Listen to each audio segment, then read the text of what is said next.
Hello, and welcome to the Come to Your Senses podcast. I'm your host, embodiment-based coach, Mary Lofgren. Here, we explore how to live bravely and beautifully through a lifestyle of embodiment. You'll hear gems to empower you around mindset, mindfulness, somatic psychology, and neuroscience, as well as beauty, food, style, and the art of slow living to meet your soul through the senses. I am so happy that you're here. Let's begin.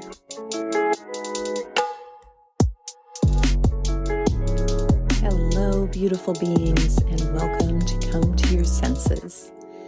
It is my absolute pleasure and delight to introduce you today to one of my friends, my muses, my literary aspirations and beauty aspirations, Alise Marie, otherwise known as the Beauty Witch.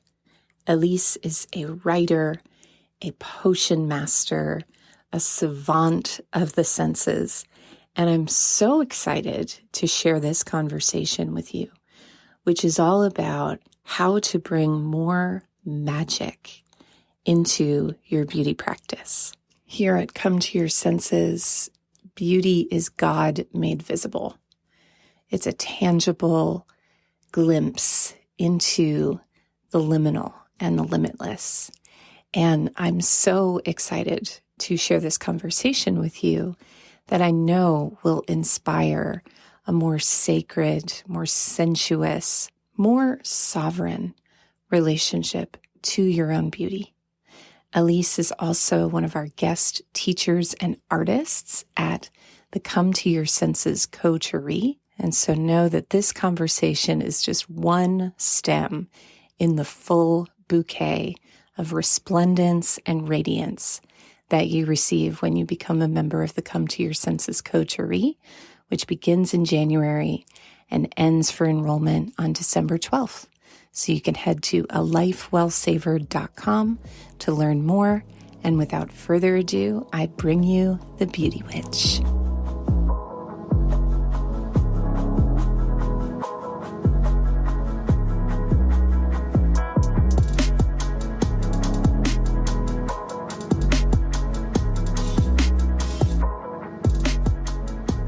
So I'm curious, there's so many things that I want to drop into the cauldron of our conversation. And as I was preparing for our time together, I was reading your beautiful book. And what really strikes me about your relationship to beauty is the way that it is so grounded in spirituality first and a relationship to magic. There's a quote from your book that says, "Magic, by definition, means the art of utilizing natural forces to bring about change." Yes. And so, have you always been in love with magic? Yes. From as long as I can remember, being a small child, and very much a connection to nature. And I would lay in the moonlight in my room, and I'm an only child, and we always had animals. And so, the dog and the grass outside and the flowers. And these were my playmates, because I was kind of a strange little loner kid, and I didn't really have a great need to play with the other kids. So it was more like books and magical made up stories in my head and all kinds of artistic things. And it's my earliest memories, really. But what I didn't have so much was a guiding female force. I had grandmothers that I absolutely adored. I mean, just adored for very different reasons. I had a very homey grandma, and I had a very sophisticated Chanel grandma.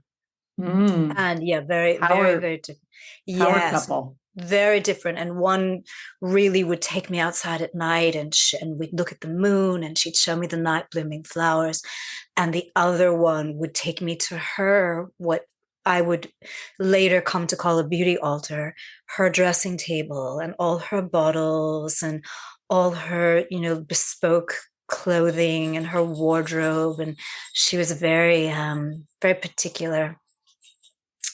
And the two of them together were very inspiring, but they were also older, even when I was young. And so by the time I was really old enough to have these conversations, they were gone. And so it was film stars. It was people I saw on the screen. And I remember being very, very, very young. I had this conversation with someone recently. I don't know if you know her, Lauren Stover. She's beautiful author. She's amazing. She wrote the Bohemian Manifesto, and she's incredible. And we were having this conversation. She's writing a book about Marilyn Monroe, and I said that when I was little, I actually thought she was an angel. I thought she was like a fairy godmother angel, and I didn't know she was real. She was an actual real person.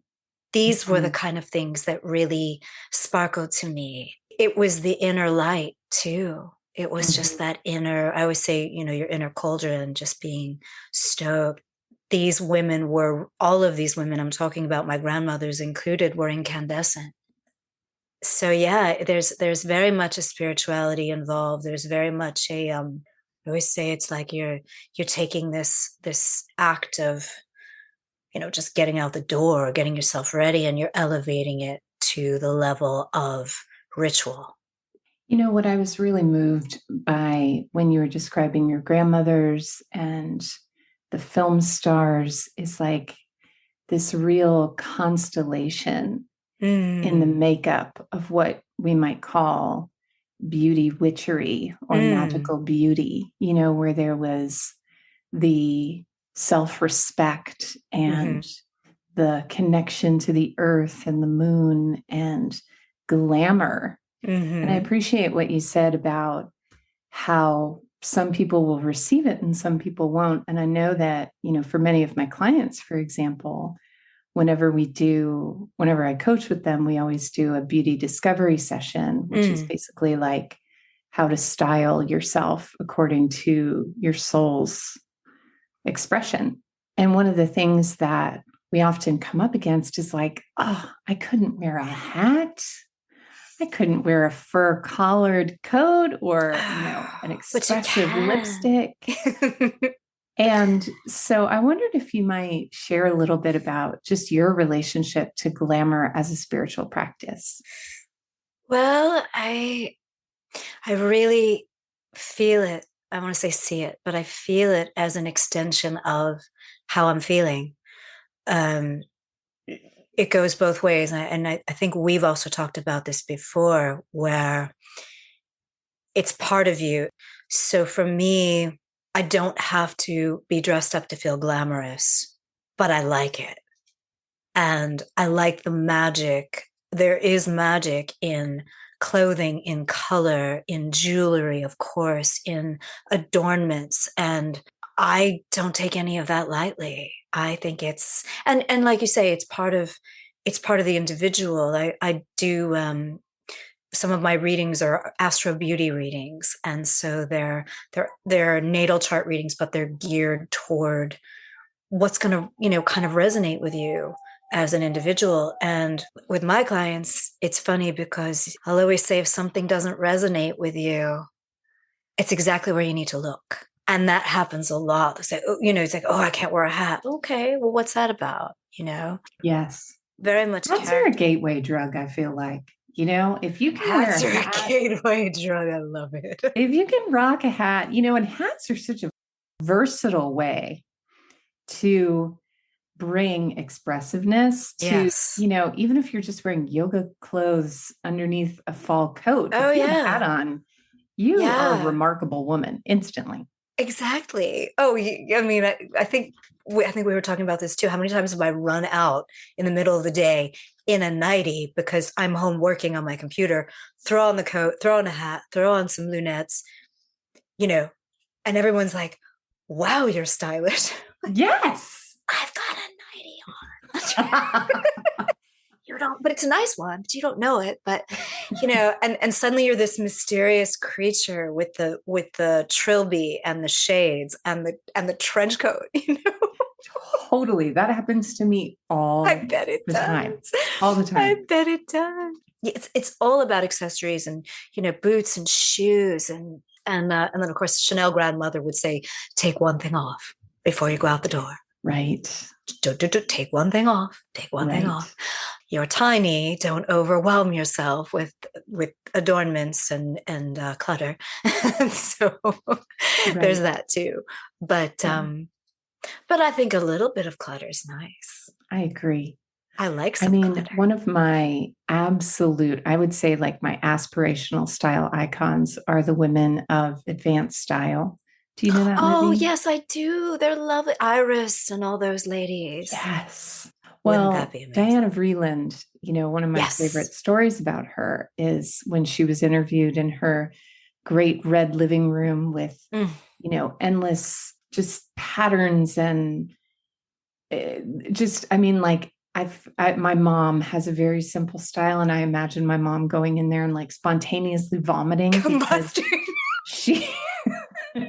she would get so overwhelmed. But the interviewer asked her, Diana, what's your secret? And her answer was, as she smoked on a cigarette, simplicity, darling. Simplicity. I love it. Because there is such like your Chanel grandmother saying, take one thing off, and the extravagant glamour of advanced style. Like there is a simplicity to both of them. Yes, there is. I agree. I absolutely agree with it. Do you have Diana Vreeland's book? I don't. Oh, you gotta get it. I think it's out of print, but it's really cool. Well, there's a few, but the one, it's the Why Don't You? It's that one. It's really cool. No, and I agree. I agree. There's sort of a bohemian madness to certain styles that I think is also extremely simplistic.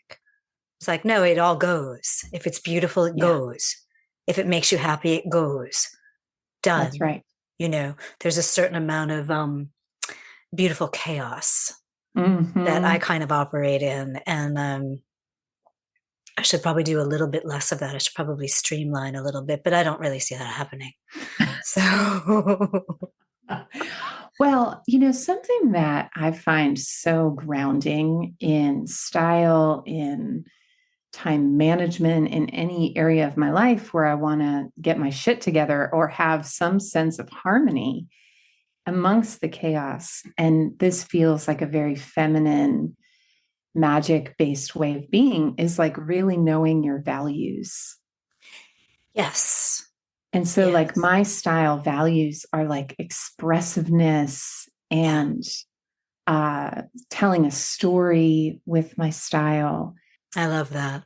I love things that have been given to me. Like that's a huge part of my style. And, in your work has a real cauldron around which every single piece of it gathers. And I wonder, are there some words or some statements that might describe kind of your system of values around beauty and beauty magic? There's always got to be some radiance, some solar powered, sparkly radiance, warmth. As much as I work with the moon cycles, I'm very solar powered, and that's really important to me. That balance is really important to me too. And even in my potions and things, there's got to be that balance. And sensual, it's got to be soft, it's got to feel good, it's got to smell good, it's got to make me want to just it has to feel good in that moment. And if it doesn't feel good, it has to go away. It has to go away. I just got rid of bags of stuff that I went through and just, this reminds me of a point in life that I don't really want to be reminded of. This reminds me of a person. This person loved these shoes. Out, And And I think that's really important too. I think that that whole waning moon cull is really, if you can do that, I mean, if you could do that monthly, I would applaud you in the middle of the street, but I can't do it monthly. But certainly a couple of times a year, I think it's really key to just clear out and just say, you know, this belongs to an older version of me that doesn't really have a place in now, or certainly going forward. And in your book, you talk a lot about the moon cycles, and something that I really appreciate is the way that, you know, you talk about in the waning moon certain rituals to conduct and potions to use, and when the moon is full, like, Yeah. I'll just read some little bits and pieces. Luxuriate in your richest potions, adorn yourself in finery. And this is something that I think is just so unique about your way of being and way of working in the world, is that there are a lot of books out there that teach you how to make your own products. But this is not about products. This is about potions, elixirs, solar powered, tourmaline charged, shea butter, secret love spell woven into it, you know?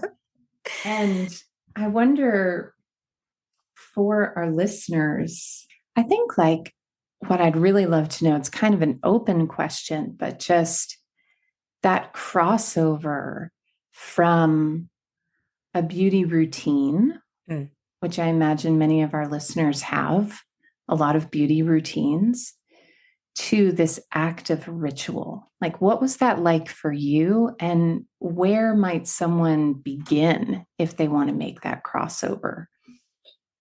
I think for me, it started, I know for me, it started by watching Chanel grandmother adorn herself 1 million moons ago. But it became, for me, it became, you know, I'm not really a meditator. I don't have a lot of practices that a lot of other more, you know, spiritual people have. But what I have is that I sit down every morning, and I do have a dressing table, and not everybody does. You can, I talk about it in the book too. It's like, I don't care if it's your bathroom counter. You know, I've had apartments where I have a mirror on the floor and a cushion, and I sit in front of there and I do my thing, and it doesn't matter. But it's got to be something that, it's a space that's, it's like ritual space to you. So wherever it is, it's, you have to have privacy. If you live with a million people, you have to be able to lock the bathroom door. You have to be able to be in your own space. That's like, nope, nope, this is my space. You can take 10 minutes in the morning to set your day. You can take 10 minutes in the evening. I'm being very stingy with the 10 minutes, but you can take 10 minutes at the end of the day to reset yourself for the evening, whatever that evening is, whether you're staying in, you're going out, whatever you're doing. And you absolutely can take beauty breaks in the day. That's a big one, you know. Tell us about that. Tell us about your beauty breaks. What would that look Well, like? they were born of, just wrote an article about it. They were born of having a string of really shitty day jobs, to be honest.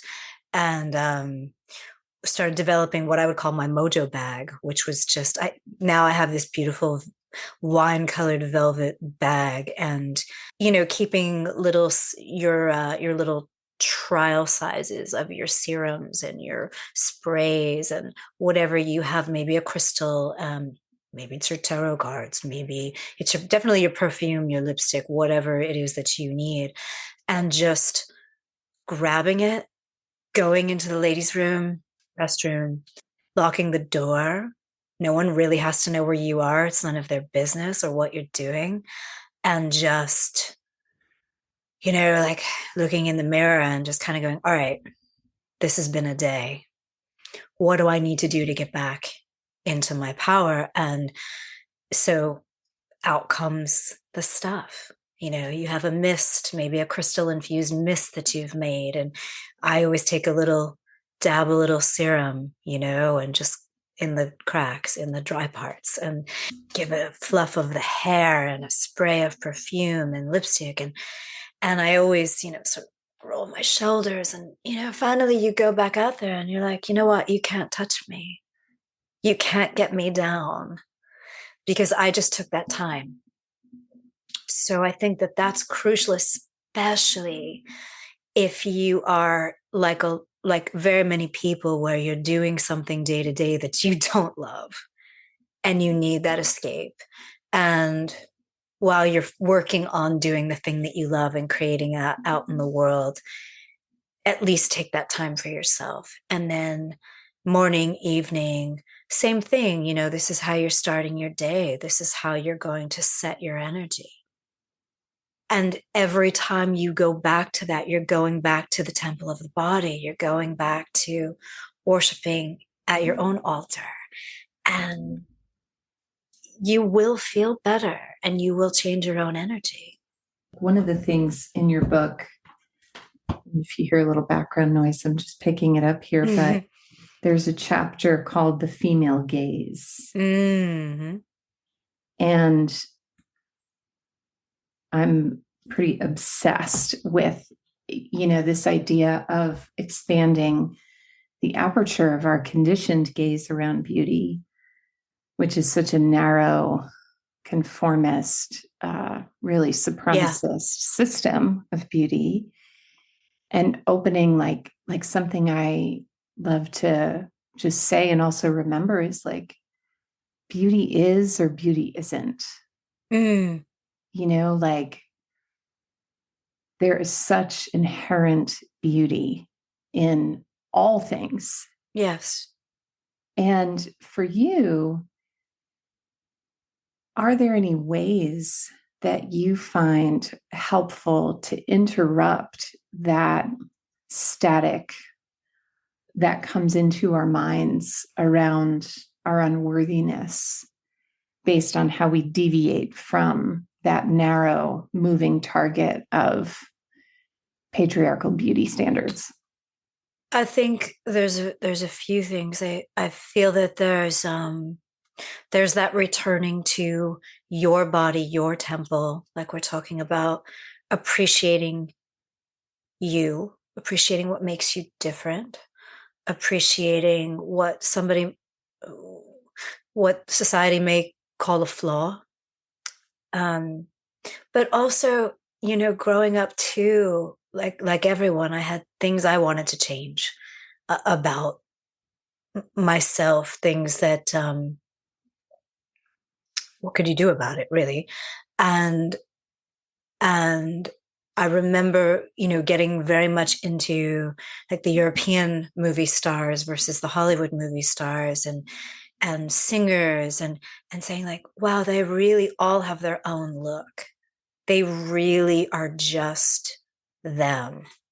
Gap toothed, whatever it is. Like for me, it was always like, oh, I was called it the great Gallic beak, and this sort of gap tooth, and I'm tiny. I can't really do anything about that. And I just say like, it's part of what makes you interesting. And I know that sounds really cliche and really annoying to some people, because I used to think it was really annoying. Mm-hmm. I was like 14 years old and working a part-time job after school because I was going to get a rhinoplasty. That was what I was doing. And people were like, are you nuts? Are you absolutely insane? I'm like, no, because, I want to have this cute little nose like my mom has and my aunt has and Marilyn has. And I don't, and I, and then I think by the time I was old enough to actually have made this decision, I was like, what are you, crazy? It's part of your face. It makes you. Yeah. And again, someone else telling me that, I'd be like, oh, please shut up. But yeah, but the thing is there is that. And I think part of that is not looking at like, what I would call the insta face, or the not focusing so much on those standards, but branching out, certainly different cultures, different ideas, different looks, different, and appreciate, and then coming back to your own temple again and again.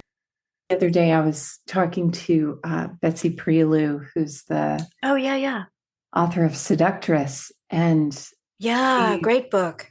was talking about how, I was asking her, like, what is it that the seductresses would tell us, the seductresses throughout history would tell us, is that spark, that it quality, that joie de vivre. And she said, originality. I would agree. And the brain, the mind, that's such a turn on. Such a turn on. It's such a turn on, and that's a fantastic book. And all those women, they had wit, they had intellect, they had all kinds of things up their sleeves that were just so much more potent than just a pretty face. Yes. Well, and many of them didn't even have a pretty face. That's the thing. Yes. So many chapters are about this myth busting of, for chapter 1 is homely sirens. Right, Colette, for example. Colette, frizzy gray hair and a beak nose. I actually have a picture of her. I love her so much. On my shelf in my office, because her literary career didn't start until she was well into her 40s, or at least her recognition. Yeah, her recognition. Yeah, literary talents, and just the lovers that she would take, and yes, it's like there is this animation, this life force that no amount of cosmetic beauty can harness. And yet, what I love about your work is that beauty is a portal to connecting with that spark. Yeah. And I'll take it even a step further, if I may, because I always feel that incandescence, that inner cauldron, that light, that comes from doing what makes you happy. That comes from passion being released. And, think about Colette. What did she do? She wrote, she had an idiot husband that's that's a whole other story. But she also was a dancer. She was also did all these things that nurtured her and made her that much more thrilling and interesting and fascinating and gorgeous. And it's shown through, And so there's a lot of that when I see people, clients or whoever, just not really feeling that great in their own skin, regardless of what they look like, or what, I just say, like, what are you not realizing in here? What's and interestingly enough, a lot of times there's eruptions on the face. I always call them solar flares, because it's not acne. It's like a passion that's not being expressed. And you see it a lot, and sometimes it's anger or sexual frustration or something, but very often it's just, you're not, that light is so dim. It's like you're this beautiful chandelier, but you're on dim, and you don't, it's up to you to turn that dimmer way up. No one's going to do it for you, but sometimes you don't know you can. You're just sort of coasting along on the dim bulbs. And when you find that thing that makes that light brighter, absolutely nothing's going to stop you. You and you and you and you and everybody. Nothing is going to stop you.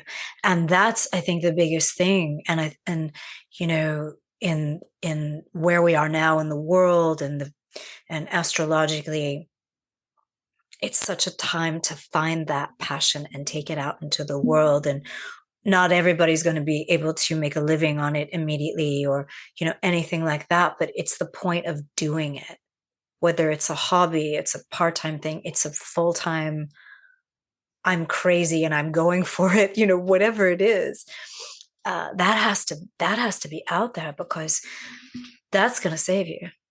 every single time, and I do believe, and it sounds maybe a bit roundabout, but I do believe the way back to those ideas, those creations, are through beauty rituals. I feel like every time we take care of ourselves, we get closer to what is it that makes me tick? What is it that I want to see on the physical plane? That's magic. And that's why, using the lunar cycles, using the planetary and the solar cycles and the seasons, so important. If you kind of align with that wheel of the year, and wow, you can get stuff done. I love that connection. And, I'm moved by the fact that whenever one goes into a space that's dedicated as sacred, there's usually the presence of flowers and candlelight, and it's a very sensuous atmosphere. Very, very.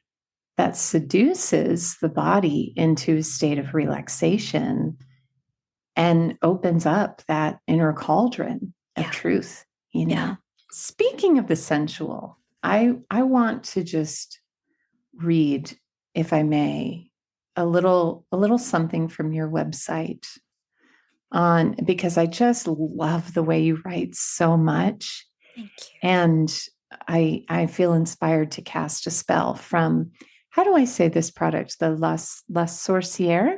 La Sorcière. La Sorcière. Okay, beautiful. So, a divine collection of seductive sorcery for your heavenly body. The facial, a gorgeous petite ritual for calling in the feminine divine. Invigorate tired skin by banishing layers no longer useful, then feeding it with the gifts of the beauty goddesses to reveal irresistibly stunning skin that glows with celestial radiance. Oh, sensual, empowering, and highly effective. This treatment can be made bespoke for your skin type by simply adding the nectar of your desires. And then there are custom ingredients that you can add. And I just need to I need to read this one description of the ingredient of rose. So you say plant-powered beauty, beloved bringer of beauty and love, sacred to both Freya and Aphrodite. Exquisite rose provides potent age delay skincare powers and an opening of psychic awareness. Her magic includes strength that belies her delicate appearance.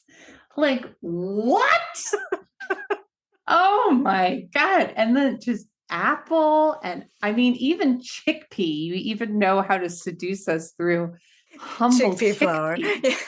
Oh my God. I don't even really like chickpeas that much, but the besan, the flour, is just exquisite for the skin. Exquisite. Yeah. Well, and I've used your products and they are extraordinary. Thank you. This is not some slapdash kitchen. No. And ages of wisdom that you infuse into these products. And they're there really because, I would always encourage people to concoct on their own, but realistically, all the time, I don't make everything myself. I don't have the time. I wear a lot of hats and they're not all conical. But yeah, there's a lot of care that goes into my potion making. I really feel that whenever I use your elixirs. I'm so glad. I'm so glad. 100%. I mean, everything that you do, the words that you write, the way that you walk, the products that you use, the elixirs that you drink and craft and share, it's like it's all crafted with such intention. That's something I just so deeply appreciate about you, is the way you take your passion and you pour it into this really lost art of ritualizing beauty. And for me, it's like beauty is God made visible or goddess made visible. Yeah. Yeah, I like that. Yes. And so I appreciate you being a beauty keeper on this planet. Oh, well, thank you. And I'm right back at you. You really are. The work you do is unbelievable. It's amazing. And I'm so glad we know each other on this Me physical too. plane and on many other planes and have known one another. I'm really, really grateful for that connection. Me too. Me too. Through the years, we've known Through each the other a long years, and time. it's not going to stop. No, it's We are going to be having this conversation as really adorable 90-year-olds with hats. Yeah. And something I'm also so grateful for is that Alise is a guest faculty member in the School of Sensual Living and the Come to Your Senses coterie. And I'm so grateful to get to bless our beloved savants with your magic spell. I am so looking forward to this. Yeah. And I'm so honored. So honored. Wonderful. And so, Alise, if my listeners, as I'm sure they're all just itching their fingertips to discover, obviously this will be in the show notes, but if you want to just announce it now, how they can connect with you, buy your gorgeous products and your gorgeous book. Yes, my website is thebeautywitch.com and everything is on there. You can get my book kind of wherever books live, but I sign copies in my atelier. I have an atelier and all my products are there, my potions. Some of them, go out of stock just briefly because I'm making them when it's the right time to make them. And they're always in small batches. And I also offer readings and astro beauty witch charts. I say astrology beauty witch style and psychic readings. I like to work that in more in conjunction with your path and what you're doing. And I work one-on-one with clients as well. And I've got some workshops online coming up, and going to be doing the second round of my masterclass in January. So that's not yet, but I'm looking forward to that. So yeah, there's a lot of goodies coming up. A lot of goodies. Yeah. And I love just the diversity of your offerings, that, there is this aesthetic and cosmetic magical component, but that ultimately, like you said, the passion and the spark of who you are is really the source of that beauty. So I appreciate just the holistic approach you take to all angles. Absolutely. Yeah. I think it's really key. Thank you so much for being here. I am toasting you with I actually don't have one in front of me. I wish I did. I am so beguiled with the intoxicating beverages and elixirs that you share about on your Instagram. So I look forward to the next time we enjoy one of those in person. Me too. And thank you so much for having me. This has been great. Do you ever wish that you could have a day at the spa with a facial, a manicure, and a massage, but for your own spirit and soul? In a Radiance Renewal coaching session, you'll be given the tools to identify the true blocks to your full radiance and discover how to melt tension in your body and mind to reveal your most luminous light. Sessions are available for a limited time, so head to schoolofsensualliving.com/radiance or hit the link below this episode.